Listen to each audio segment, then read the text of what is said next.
SDP-ക്കെതിരെ ഏറ്റവും ശക്തമായിട്ട് നിലപാടെടുത്തിട്ടുള്ള രാഷ്ട്രീയ പ്രസ്ഥാനം കേരളത്തിൽ ലീഗല്ലേ? എന്നിട്ട് ലീഗ് നേതാക്കൾ SDP-ഐ പോപ്പുലർ ഫ്രണ്ട് നേതാക്കളുമായി ചർച്ച നടത്തി. PK കുഞ്ഞാലിക്കുട്ടിയും ET മുഹമ്മദ് ബഷീറുമാണ് പോപ്പുലർ ഫ്രണ്ട് സംസ്ഥാന പ്രസിഡന്റ് നസറുദ്ദീൻ എളമരം, SDP-ഐ സംസ്ഥാന പ്രസിഡന്റ് അബ്ദുൾ മജീദ് ഫൈസി എന്നിവരുമായി ചർച്ച നടത്തിയത്. കൊണ്ടോട്ടിയിലെ KTDC ഹോട്ടലിൽ ഇന്നലെ രാത്രിയായിരുന്നു കൂടിക്കാഴ്ച. ഇതിന്റെ ദൃശ്യങ്ങളും ഏഷ്യാനെറ്റ് ന്യൂസിന് കിട്ടിയിട്ടുണ്ട്. ലീഗിനോടൊപ്പം SDP ഒന്നിച്ചു എന്നൊക്കെ പറഞ്ഞു കഴിഞ്ഞാൽ അത് പറയുന്നത് നമ്മളൊരു ആരോപണം ഉന്നയിക്കുമ്പോഴേ SDP ഏറ്റവും കൂടുതൽ എതിർക്കുകയും SDP ഏറ്റവും കൂടുതൽ എതിർക്കുകയും ചെയ്ത മുസ്ലിം ലീഗിനെയാണ്.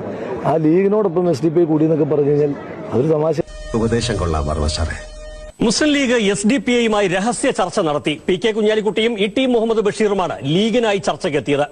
ഇത്തരത്തിൽ ചർച്ച നടന്നുവെന്ന് സ്ഥിരീകരിക്കുകയാണ് SDP-ഐ സംസ്ഥാന പ്രസിഡന്റ് അബ്ദുൾ മജീദ് ഫൈസി. ഞങ്ങൾ UDF-നെ പിന്തുണച്ചത് പിന്നെ ഒരു ചർച്ചയും ഇല്ലാതെയല്ല. തന്റെ തന്തയല്ല, എന്റെ തന്ത.